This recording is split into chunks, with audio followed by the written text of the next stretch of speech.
primeira coisa que a gente se pergunta é, afinal, por que ter filhos, né? Por que ter filhos? Por que a gente teria, por que a gente teve, né? Por que terá, né? E essa pergunta, muitas vezes a pessoa faz uma lista, né? De coisas, vantagens de ter filhos, desvantagens de ter filhos. E a gente sempre formula alguma coisa. É a pessoa que vai cuidar de mim no final, é a pessoa que vai levar meu nome, é a pessoa que vai me ajudar, ele vai realizar meus sonhos, vou cuidar dele do jeito que os meus pais não me cuidaram. A gente sempre tem algumas coisas que a gente consegue falar conscientemente, né, nomeá-las, mas é muito importante saber que aquilo que nos levou a ter filhos é inconsciente, em sua maior parte. E sempre são motivações muito infantis, diria pífias, não são grandiosas e são absolutamente narcisistas. Então, essa ideia de que quem não resolveu não ter filho é egoísta, supõe que quem resolveu ter filhos é altruísta. Isso é uma bobagem, porque a realização, né, da maternidade, da paternidade, ela é sempre narcísica, ela é sempre um desejo seu, que vai responder aos seus anseios, em geral, em maioria, inconscientes. Pouca coisa que realmente você sabe do seu desejo, até que você se defronta com ele. O desejo é uma coisa que a gente só reconhece a posteriori. Ou seja, eu desejo, acontece aquilo, você fala, nossa, não era isso, ou era exatamente isso. Eu não queria isso, mas isso que aconteceu é o que me concerne. Então, a relação com o desejo, a gente só descobre ela em ato, né, na realização do desejo. Então, tivemos esse filho e agora a gente vai ter que se virar com essa ideia do filho que tinha na nossa cabeça e na nossa cabeça inconsciente e a pessoa que nasce. É muito importante que a gente tenha um projeto para o filho. E ele pode ser a coisa mais tola e boba, pretensiosa, arrogante do mundo, mas a gente precisa ter um projeto, porque esse projeto é o lugar onde a gente investe a nossa libido, investe o nosso desejo e o bebê precisa disso. Precisa que tenha um desejo não anônimo dirigido a ele, que seja a coisa mais equívoca, não importa, tem que estar depositado. Isso implica que já está rodando ali na sua cabeça, nos seus sonhos, nas suas fantasias, um bebê imaginário. Esse bebê, ele está lá desde o teu Édipo, ou seja, ele está lá desde que você, pequenininho, lá com 3, 5 anos, se perguntou de onde vêm os bebês, de onde eu vim, o que o papai e a mamãe me tiveram, como eles têm esse poder de ter bebês. Então, desde esse momento que você está construindo ali o sonho de vir a ser pai e mãe também. Mesmo que você não realize isso, porque não precisa realizar, cada um vai transformar esse sonho no que quiser, mas esse bebê que você está sonhando na sua cabeça, ele é feito disso, ele é feito das brincadeiras infantis, ele é feito dessa promessa infantil de ser como papai e mamãe, da identificação com os próprios pais.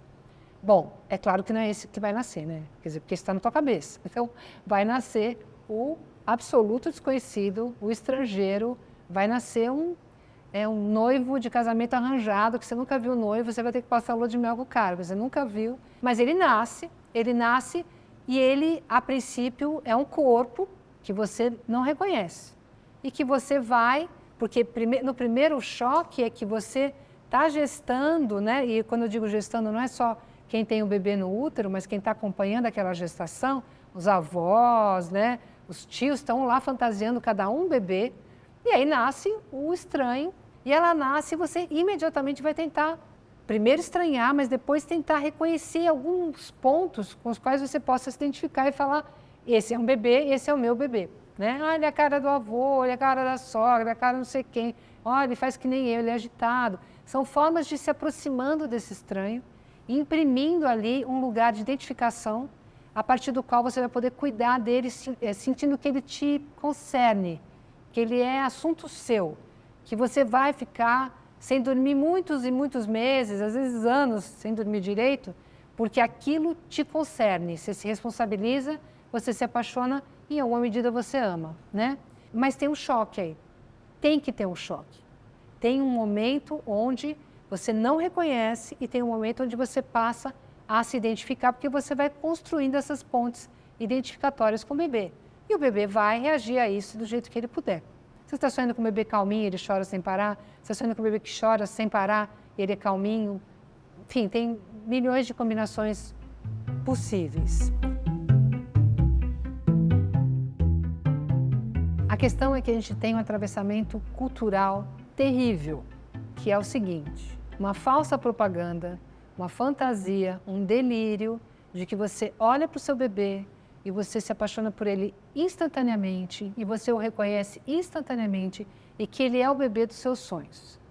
Quando o bebê nasce, não é isso que acontece em absoluto e as pessoas da nossa cultura, da nossa época, começam a se estranhar e achar que tem alguma coisa errada com elas, que elas deveriam identificar o bebê naquele momento que ele nasce. Isso não é verdade, existe e tem que existir, nem que seja um segundo, meses, de falar, nossa, era isso? Era esse? Era assim? Esse estranhamento, ele é necessário, porque senão você está em delírio, você está delirando que quem nasceu é o que estava na tua cabeça. Mas tem um atravessamento cultural, uma falsa expectativa, e a gente vai vendo que o grande problema na atualidade, em relação à parentalidade, são falsas expectativas, são balelas, são idealizações, né? Então é muito importante que a gente possa reconhecer que o bebê que nasce é um estranho e que só com o tempo que você vai se aproximar dele. Outra coisa que causa um ruído tremendo é uma falsa expectativa de que a chegada do bebê é uma bênção derramada sobre a família, pura alegria, e todo mundo vai estar animado. As pessoas podem até ter achado que elas iam viver isso mesmo. Só que chega o bebê e não é isso que acontece, porque o bebê é uma espécie de bola de boliche, né, que roda e joga todos os pinos para todo lugar. Então, por exemplo, o avô e a avó são figuras importantíssimas. Existem grandes expectativas em relação à reação deles. No entanto, são duas pessoas, principalmente os primeiros netos, para quem a experiência da chegada da descendência é uma experiência da chegada do envelhecimento e da morte. Cada geração que chega empurra a geração anterior para a morte. E isso não é sem efeitos. Isso não é sem efeitos, às vezes, de um certo luto, de um quadro um pouco mais depressivo, né, de um afastamento da criança, de uma rivalidade com os pais da criança, porque uma forma da gente provar que não envelheceu é se mostrar mais sabidinho do que os pais da criança. Então, às vezes, os avós que não se metiam se tornam extremamente invasivos. A gente vai tendo reações ao efeito da chegada do bebê, porque não chega um bebê para um pai, para uma mãe, chega um bebê para um avô, para uma avó, para um irmão, para um tio. Então, essas figuras vão se revelando a si mesmas, né? Então, por exemplo, aquele tio que, sempre pensando da perspectiva do bebê, né? O tio, que era assim um adulto, mas um pouco caçulinha da família, aquele que nunca saía de casa. Nasce o bebê, se revela quem é o bebê, pode ter ciúmes, pode adoecer, pode sofrer um acidente. Acontece coisas muito surpreendentes que são formas de mostrar o efeito da chegada de um bebê numa família, que nunca é pequeno, para o bem e para o mal, né? A gente vai tendo grandes desdobramentos. Em geral, é uma combinação de tudo isso. Então, grandes rivalidades, disputas, tentar desautorizar os pais para mostrar quem que sabe mesmo.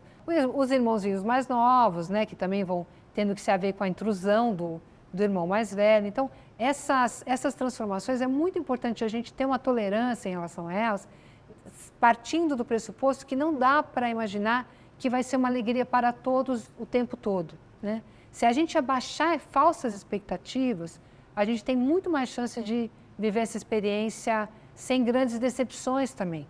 Porque a chegada de um filho, ela só vai se realizar no depois. A gente só sabe o efeito depois.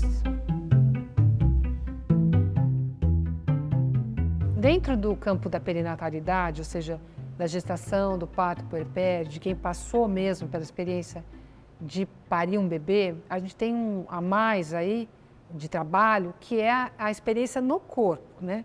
Numa sociedade para quem a imagem do corpo feminino é extremamente investida, extremamente perseguida praticamente, né? As suas formas, seus contornos, seu tamanho, seus volumes, tudo isso é controlado o tempo todo pela sociedade, né? Então, a gravidez para a mulher hoje e suas transformações no corpo cobram um preço também na parte da aparência, das cobranças de aparência. Quantas vezes tem uma atriz maravilhosa, de repente ela engravida, as pessoas querem tirar a primeira foto para saber como é que ficou o corpo depois do parto, né? Quer dizer, é uma violência tremenda, mas o escrutínio sobre o corpo da mulher, né?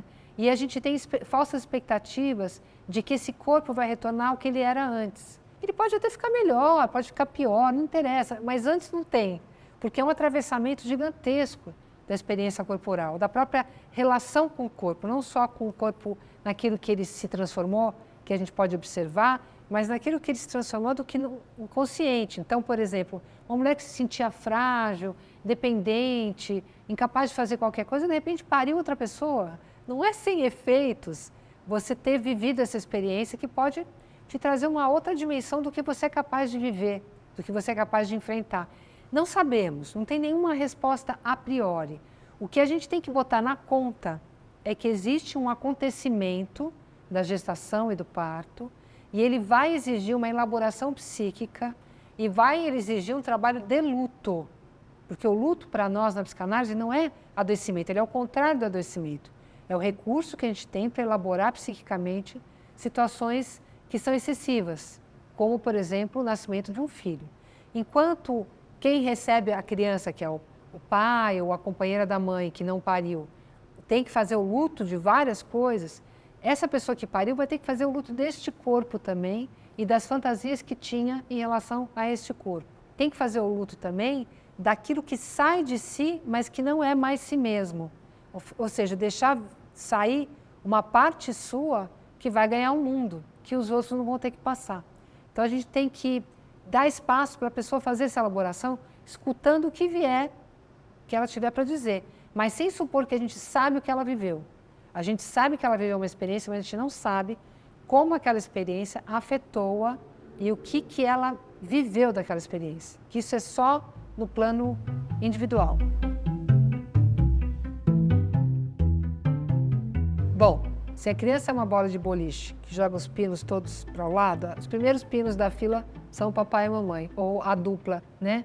Podem ser outras configurações familiares, obviamente.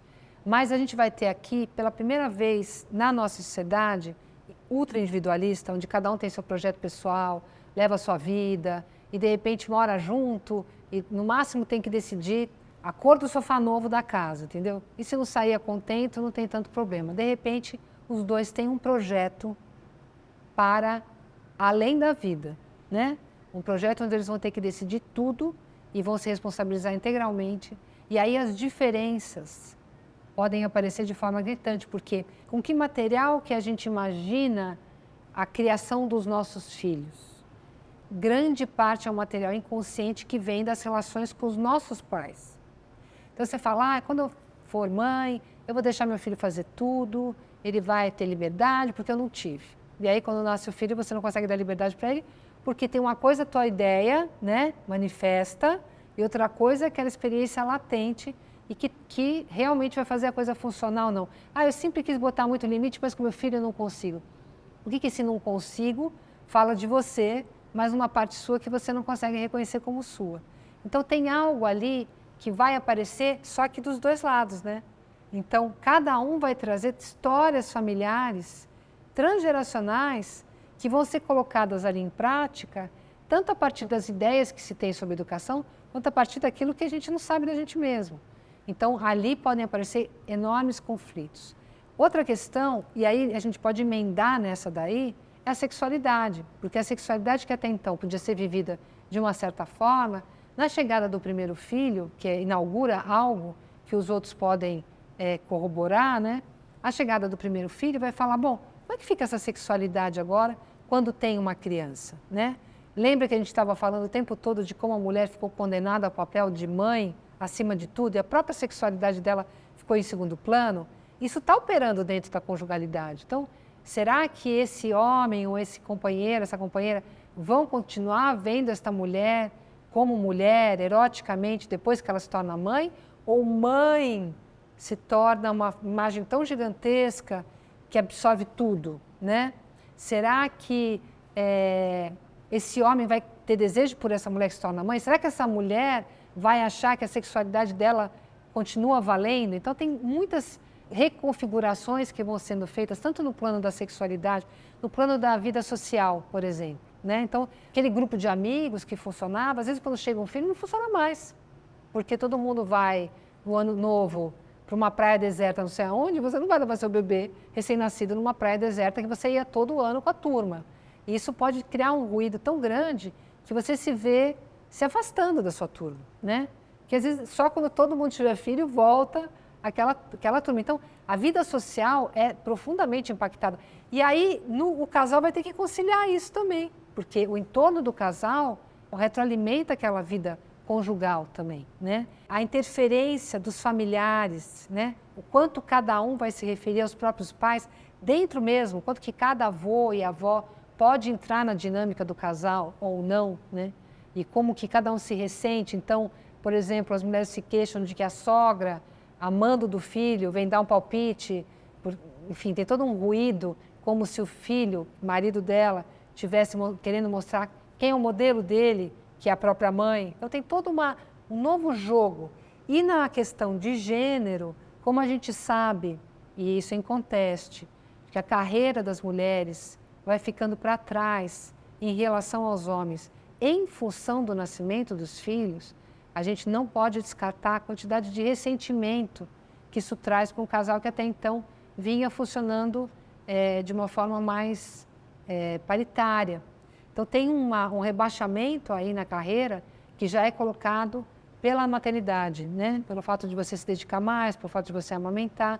E como isso vai sedimentando na relação do casal, a ponto de trazer uma quantidade enorme de divórcios decorrentes do nascimento do filho. Então a conjugalidade não sustentar toda essa complexidade, toda essa dinâmica, e o casal acabar se separando, e aí cada um vai viver a sua vida tendo filhos, mas a vida amorosa fora do casamento, né? Fora da experiência conjugal. Então, é um espaço muito delicado e a gente percebe e sabe também por estudos que quanto mais o apoio é mútuo, e aí quando a gente pensa em apoio mútuo, é a mulher deixando esse homem entrar e esse homem realmente comparecendo de uma forma mais igualitária, mais chances do casal vencer esse ressentimento que surge na divisão sexual do trabalho, né? Quanto mais eles podem resgatar uma sexualidade sem esse fantasma de que a parentalidade é inconciliável com o sexo, e até é ironia, né? Porque só pode ser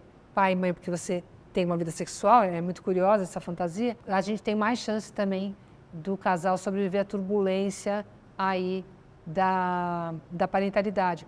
E, por fim, também diria, a questão dos amigos. Quanto mais esse casal consegue ter uma vida para além da vida ligada aos filhos, que acabam meio que sendo, hoje, a família orbita em torno da criança, né?